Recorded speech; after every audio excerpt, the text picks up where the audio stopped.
মুসা আলাইহিস সালাম খিজির আলাইহিস সালামের ঘটনা বলেন। আমি খুব সংক্ষেপে বলবো, সময় কম। মুসা আলাইহিস সালাম হচ্ছে বনি ইসরাইলের নবী, আর খিজির আলাইহিস সালাম কেউ বলেছেন নবী, কেউ বলেছেন আল্লাহর ওয়ালি। আসলে আরবিতে ওনার নাম খদির, আমরা বাংলায় বলি খিজির। খদির মানে সবুজ। উনি যে কোনো জায়গায় বসলে ওখানে মরা গাছ লতা পাতা এগুলো সবুজ হয়ে যেত। অনুর্বর এলাকার উপর দিয়ে হেঁটে গেলে ওটা উর্বর হয়ে যেত। তো মুসা আলাইহিস সালাম একবার ওয়াজ করতেছেন এইভাবে বনি ইসরাইলের সামনে, খুতবা দিচ্ছেন। হঠাৎ এক লোক দাঁড়ায় বলে, ইয়া নবী আল্লাহ, মান আ'লামু ফিল আরদ, বর্তমান পৃথিবীতে সবচেয়ে জ্ঞানী কে? মুসা আলাইহিস সালাম বলেন, ফাকালা আনা, আমি। কি বললেন? উনি আসলে ভুল কিছু বলেন নাই, কারণ প্রত্যেক জামানার নবীকেই আল্লাহ তাআলা সবচেয়ে বেশি জ্ঞান দিয়ে পাঠান, কারণ তার কাছে ওহীর জ্ঞান আসে, অদৃশ্যের খবর আসে, ইলমুল গায়ব আসে। কিন্তু এই উত্তরটা আল্লাহ তাআলার পছন্দ হয়নি। আল্লাহ তাআলা চাচ্ছিলেন মুসা যদি বলতো আল্লাহ তাআলাই জানে কি জ্ঞানী, বা আল্লাহই সবচেয়ে জ্ঞানী, এরকম হলে ভালো হতো। কিন্তু মুসা আলাইহিস সালাম কি বলছে? আমি। এখন প্রশ্ন করলো সবচেয়ে বড় জ্ঞানী কে? উনি কি বললেন? আমি। এই যে আমি এটাতে ঝামেলা আছে। আমি বড়, আমি জানি, আমি সব, দিস ইজ প্রবলেমেটিক। আল্লাহ এটা পছন্দ করলেন না। আল্লাহ তাআলা মুসা আলাইহিস সালামকে বললেন, মুসা তুমি যে বলছো তুমি জ্ঞানী, না তুমি জ্ঞানী না, তোমার চেয়ে বড় জ্ঞানী আছে। মুসা আলাইহিস সালাম বলে, তাই নাকি? আমার চেয়ে বড় জ্ঞানী কে? তো আল্লাহ তাআলা বললেন, ইযহাব ইলা মাজমাইল বাহরাইন, দুই সাগর বা দুই নদীর মিলনস্থলে যাও, ওখানে আমার এক বান্দা আছে তোমার চেয়েও জ্ঞানী। মুসা আলাইহিস সালাম বললেন, তাই নাকি? তো আল্লাহ আমি কিভাবে চিনি উনি কোথায় থাকে, কিভাবে বুঝবো? আল্লাহ বললেন, একটা বড় মাছ নাও, এটাকে ফ্রাই করো, এটাকে ফ্রাই করে একটা ঝুড়ির ভেতরে নাও, যেখানে এই মাছটা সাগরে ঢুকে যাবে ওখানে আমার বান্দাকে পাবে। তো উনি ওনার সহযোগী ইউশা ইবনে নুনকে নিয়ে হাঁটতে লাগলেন। হাঁটতে হাঁটতে এক জায়গায় ক্লান্ত হয়ে পাথরের পাশে বিশ্রাম নিলেন। ওই পাথর থেকে আবার এক ধরনের পানি বের হয়, এই পানিটারে বলে আবে হায়াতের পানি, মাউল হায়াত, জীবন নদীর পানি। এই পানি কোনো মৃত প্রাণী বা বস্তুর গায়ে লাগলে ওটা জীবিত হয়ে যায়।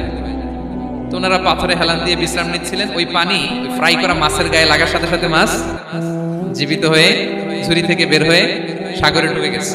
ওনারা আর খেয়াল করেন। এরপর আবার হাঁটতে লাগলেন। হাঁটতে হাঁটতে যখন ক্লান্ত শ্রান্ত, তখন বলে, এই ইউশা, আমাদের ওই মাছ ফ্রাই মাছটা দাও, এখন খাই। ঝুড়ি খুলে দেখে মাছ নাই। মাছ গেল কোথায়? তখন ইউশা বললো, হয়তো আমরা যে পাথরের ওখানে বিশ্রাম নিয়েছিলাম ওখানে আমরা ওখানে হারাই ফেলছি। চলো চলো, আরে ওইদিকে তো যাইতে হবে আমাদের। উনি গেলেন, যে দেখে মাছ যে জীবিত হয়ে বালুর দিকে নাড়াচাড়া করতে করতে সাগরে ঢুকে গেছে, ওখানে দাগ আছে। মুসা আলাইহিস সালাম ঢুকলেন সুরঙ্গ, ঢুকে দেখে চাদর গায়ে দিয়ে এক লোক শুয়ে আছে। সালাম দিলেন, আসসালামু আলাইকুম। ওই লোক চাদর আর সরায় না, ভিতর থেকে বলতেছে, ওয়ালাইকুম আসসালাম। তো চাদরের ভিতর থেকে উনি বলে, মান আন, তুমি কে? মুসা আলাইহিস সালাম বললেন, আনা মুসা, আমি মুসা। উনি বলেন, মুসা বনি ইসরাইল, বনি ইসরাইলের মুসা? বললেন, হ্যাঁ। কেন এসেছো? এবার চাদর খুললেন। বলতেছে, আপনার কাছ থেকে কিছু শিখতে আসছি। আল্লাহ বলছে, আপনি নাকি সবচেয়ে বড় জ্ঞানী। আমি ভুল করে বলে ফেলছিলাম আমি। আল্লাহ বলছেন যে আপনি নাকি জ্ঞানী। বলতেছে, না, তুমি আমার জ্ঞান নিতে পারবে না, ওই ধৈর্য শক্তি তোমার নাই। মুসা আলাইহিস সালাম বললেন যে আপনি যে কোনো শর্তে আমাকে একটু রাখেন, কয়েকদিন আপনার সাথে আমি রাজি। বললেন, না তুমি পারবে না। মুসা আলাইহিস সালাম জোর করতে লাগলেন। অবশেষে খিদির আলাইহিস সালাম রাজি হলেন। বললেন, শর্ত হচ্ছে আমি যাই করি আর না করি আমাকে কোনো প্রশ্ন করা যাবে না। মুসা আলাইহিস সালাম বললেন, ওকে। সফর শুরু হলো। সামনে নদী, এক লোক তাদের নৌকা দিয়ে নদী পার করাই দিল।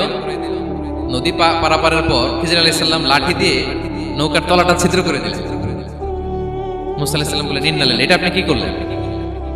ওরা আমাদেরকে নদী পার করে দিল, আর যে ভাড়াটা আসছিল এটাও নিল না, আমাদেরকে সম্মান দেখলো, আপনি নৌকা ছিদ্র করে দিলেন। খিজির আলাইহিস সালাম বলছে, এই যে আমি বলছিলাম না তুমি ধৈর্য ধারণ করতে পারবে না, যাও তোমার রাস্তায়, তুমি আমার রাস্তায়। মুসা আলাইহিস সালাম আবার ক্ষমা চাচ্ছেন যে আপনি আমার ক্ষমা করেন, আমি তো ভুলে গেছি। আর প্রশ্ন চলতে লাগলেন। হঠাৎ বাচ্চারা খেলতেছে, এক বাচ্চাকে ধরে হত্যা করলেন খিজির আলাইহিস সালাম। এবার তো মুসা আলাইহিস সালাম রেগে গেছে, আপনি করলেনটা কি? নিষ্পাপ ফুলের মতো শিশুকে হত্যা করলেন। খিজির আলাইহিস সালাম বলে, এই যে আমি জানতাম যে তুমি ধৈর্য ধারণ করতে পারবে না, তোমার রাস্তা এক, আমার রাস্তা এক, যাও। এবার মুসা আলাইহিস সালাম করজোর করতেছে যে this is the last chance, একটা ফাইনাল চান্স দেন, একটা সুযোগ দেন, আর আমি প্রশ্ন করব, এটাই লাস্ট। বলেন, ওকে ঠিক আছে। হাঁটতে হাঁটতে এক ইহুদি বসতির সামনে যে হাজির, দুজনেই খুব ক্ষুধার্ত, খাবার চাইলো, এরা আবার কৃপণ, খাবার দিল না। তো খিজির আলাইহিস সালাম বললেন, ঠিক আছে, খাবার যেতে দিচ্ছেন, আমরা চলে যাই। যাওয়ার পথে দেখতেছে এই এলাকার একটা দেয়াল ভেঙে পড়ে যাবে।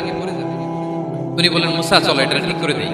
দুইজন মিলে প্রচন্ড ক্ষুধায় এটা সেটা এনে দেয়ালটা তৈরি করতেছে। মুসা আলাইহিস সালাম তো এমনিই রাগী, পেটে আবার ক্ষুধা, আবার বলছে কিছু বলাও যাবে না। তিনি এবার আর প্রশ্ন করেন, বলতেছে, ওরা এত কিপটামি করলো আর আপনি এটা করে দিলেন, আপনি তো চাইলে এটা টাকা নিতে পারতেন, পারিশ্রমিক নিতে পারতেন চাইলে। এই কথা বলার পর খিজির আলাইহিস সালাম বললেন, হাযা ফিরাকু বাইনি ওয়া বাইনি, এখানেই তোমার আর আমার সেপারেশন। আর সামনে আগানো যাবে না, তোমার কোনো ধৈর্যই নাই। তো এতটুকু তোমাকে আমি বলি যে আমি একটাও আল্লাহর আদেশ ছাড়া করি নাই, আল্লাহর আদেশে আমি করেছি। কি এক নম্বর হচ্ছে ওই যে আমাদের ভাড়া নিতে চাইলো না, আমাদেরকে পার করে দিল, নৌকাটা ছিদ্র করেছি কারণ এই এলাকায় একজন জালিম বাদশা আছে, সে নৌকা পেলেই গরিব মাঝিদের নৌকা সিজ করে নিয়ে যায়। তো এটাকে যখন তলায় ছিদ্র করে দিছি, এই রাজার লোকেরা এসে দেখবে যে এটা তলা ছিদ্র, পানি ঢুকতেছে, এটা নিবে না, ওরা পরে সামহাও এটা রিপেয়ার করে চালাইতে পারবে। মুসা আলাইহিস সালাম বলে সুবহানাল্লাহ, তাই তো, এটা তো আমি বুঝতে পারি নাই। আর ওই ছোট শিশুটাকে হত্যা করছি, ও অনেক বড় জালিম হবে এলাকা, তার ফিতনায় এলাকাবাসী তটস্থ থাকবে, সে তার মা বাবাকেও জাহান্নামে নেবে। এজন্য আল্লাহ তাআলা আদেশ দিয়েছেন আমাকে, আল্লাহর আদেশে আমি তাকে হত্যা করেছি। মুসা আলাইহিস সালাম বললেন তাই তো, এটা তো অনেক ভালো কাজ করছে। তাইলে বলতেছে তাহলে ওইটা বলে, খাবারও দিল না, এত কৃপণ, এদের দেয়াল কেন ঠিক করতে গেলেন আপনি? তখন তিনি বললেন যে আসলে এটা একটা ইয়াতিমদের ঘর ছিল, দুইটা ইয়াতিম শিশু, তাদের বাবা মা খুব ভালো ছিল, আর এই দেয়ালের নিচে আছে গুপ্তধন, এই দেয়ালটা পড়ে যাবে, এই গুপ্তধন তারা ছোট মানুষ নিতে পারবে না, এলাকাবাসী তাদেরকে বঞ্চিত করে নিয়ে যাবে। আমি দেয়াল করে দিলাম যাতে করে তারা যখন প্রাপ্তবয়স্ক হয় নিজেদের সম্পদ নিজেরা বুঝে নিতে পারে। সুবহানাল্লাহ ওয়া বিহামদিহি। মুসা আলাইহিস সালাম বলে তাই তো, এগুলো তো আমি বুঝতে পারি নাই। তো এই ছিল খুব সংক্ষিপ্ত পরিসরে মুসা আলাইহিস সালাম খিজির আলাইহিস সালামের ঘটনা। তো রাসূল সাল্লাল্লাহু আলাইহি ওয়াসাল্লাম বুখারীতে একটা চমৎকার কথা বলেছেন, তিনি বলেছিলেন ওয়াদিদনা আন্না মুসা সাবার হাত্তা ইউকাসা আলাইনা মিন আমরিহি। রাসূল সাল্লাল্লাহু আলাইহি ওয়াসাল্লাম বলেছিলেন ইশ, আমার ভাই মুসা যদি আরেকটু ধৈর্য ধরতো তাহলে আরো কিছু অজানার তথ্য আমরা জানতে পারতাম। এখান থেকে, এই ঘটনা থেকে আমরা কি শিখলাম? প্রথম যেটা আমরা শিখলাম, জ্ঞান নিয়ে বড়াই করতে নেই, ঠিক কিনা? জানার কোনো শেষ নেই, জাননেওয়ালার উপরও জাননেওয়ালা আছে, জ্ঞানীর উপরও জ্ঞানী আছে। আপনি কিছু জেনেই মনে করবেন না আমি সব জানি, আপনার চাইতে বেশি জ্ঞানী অনেকে আছে। অনেক সময় বক্তার চাইতে শ্রোতারা অনেক জ্ঞানী। হয়তো এখানে এমন অনেক জ্ঞানী লোক আছে যার ধারে কাছেও আমরা কেউ নেই, হতে পারে। সো আমি সব জানি, এটা ভুল, এটা শয়তান বলে। এটা কে বলে? শয়তান বলে। আবু নাওয়াস একটা কবিতা লিখেছেন, ওয়াকুল লিমান ইয়াদঈ ফিল ইলমি ফালসাফাতান হাবাসতা শাইআন ওয়া গাবাত আনকা আশিয়াউ। কেউ যদি বলে আমি সব জানি, তুমি তাকে বৃদ্ধাঙ্গুলি দেখিয়ে বলো আপনি কিছুই জানেন না, আপনি অল্প কিছু জেনেছেন, জানার এখনো অনেক বাকি। তাহলে মুসা আলাইহিস সালামের এই ঘটনা জিজ্ঞেস করা হলো কে জ্ঞানী, উনি বললেন আমি জ্ঞানী। এরকম কি আমরা কখনো বলবো? না। সবচাইতে বড় জ্ঞানী কে? ওয়া ফাওকা কুল্লি যী ইলমিন আলীম, সবচাইতে বড় জ্ঞানী আল্লাহ তাআলা। সো জ্ঞান নিয়ে আমরা অহংকার করব না। দুই নম্বর যে শিক্ষাটা আমরা পাই, ওই যে নৌকা দিয়ে পারাপার হচ্ছিল, তখন একটা চড়ুই পাখি এসে সাগরের মধ্যে মুখ দিয়েছিল। তো খিজির আলাইহিস সালাম বললেন মুসা, তুমি কি চড়ুই পাখিটা দেখতে পাচ্ছ? হ্যাঁ দেখতে পাচ্ছি। চড়ুই পাখিটা যে সাগরে মুখ দিলে দেখতে পাচ্ছ? হ্যাঁ দেখতে পাচ্ছি। তখন খিজির আলাইহিস সালাম বললেন চড়ুই পাখিটা সাগরে মুখ দিয়ে পানি খাওয়ার পরে চড়ুই পাখির ঠোঁটে বা চঞ্চুতে যতটুকু পানি লেগে আছে, এই পানিটা হচ্ছে তোমার, আমার এবং মহাবিশ্বের আমাদের সকলের জ্ঞান। আর এই মহাসাগরের সকল পানি হচ্ছে আল্লাহ তাআলার জ্ঞান। আল্লাহ তাআলা বলেছেন ওমা উতিতু মিনাল ইলমি ইল্লা কালিলা, আমি তোমাদেরকে একেবারে অল্প জ্ঞান দিয়েছি, একেবারে অল্প। এই রহস্যে ঘেরা এই মহাবিশ্বের অনেক কিছু আমাদের অজানা। প্রিয় ভাইরা, আমরা অনেক কিছু জানি না, আমাদের এই লিমিটেড নলেজ এগুলো ধরে না, তারপর আমরা জ্ঞানের বড়াই করি। আপনারা উপমাটা বুঝতে পারছেন? একটা নৌকা থেকে চড়ুই পাখি ঠোঁট দিয়ে পানি খাচ্ছে, পানি খাওয়ার পরে স্বভাবতই চড়ুই পাখির ঠোঁটে একটু পানি তো লাগবে। খিজির বললেন যে এই পানিটা হচ্ছে তোমার, আমার, পৃথিবীর সবার জ্ঞান, আর এই সাগরের বাকি পানিগুলো কার জ্ঞান? এবার বুঝতে পারছেন আল্লাহ তাআলার জ্ঞানের পরিধি। আমরা জ্ঞান নিয়ে যেন কখনো কি না করি, বড়াই না করি। জ্ঞান দুই ধরনের, একটা জিনিস করতে হয় এলেমের নূর অর্জনের জন্য। কয়টা? এক হচ্ছে বিনয়, দুই হচ্ছে সফর, তিন হচ্ছে সবর। আবার বলি, এক হচ্ছে বিনয়, দুই হচ্ছে সফর, তিন হচ্ছে সবর। আল্লাহ তাআলা আল্লাহর নবীকে তাওরাত দেওয়ার পরেও আরো ট্রেনিং সেশন করাইছেন খিজির আলাইহিস সালামের কাছে। যাও, ওনার কাছে গেলে তুমি ছোট হবা, নত হবা। জ্ঞান যদি আমি নিতে চাই আমাকে ছোট হইতে হবে। ধরেন একটা গ্লাস থেকে একটা খালি গ্লাসে পানি ঢালবো, তো যেটাতে নেওয়া হবে এটা উপরে থাকলে হবে? যে গ্লাসটার মধ্যে পানি আছে এটা উপরে থাকবে, ওইটা ব্ল্যাঙ্ক গ্লাসের মধ্যে পড়বে। আপনি নলেজ ইলম নিতে চাইলে আপনাকে নিচে থাকতে হবে, উনি উপরে থাকবেন। আপনার শায়েখ আপনাকে দিবে, আপনার উস্তাদ আপনাকে দিবে, আপনার মুর্শিদ আপনাকে দিবে। বুঝতে পেরেছেন? তাহলে আমাদেরকে হাম্বলনেস লাগবে, শিখতে হইলে হাম্বল হইতে হয়, বিনয়ী হইতে হয়। আচ্ছা, দুই নাম্বার সফর করতে হয়।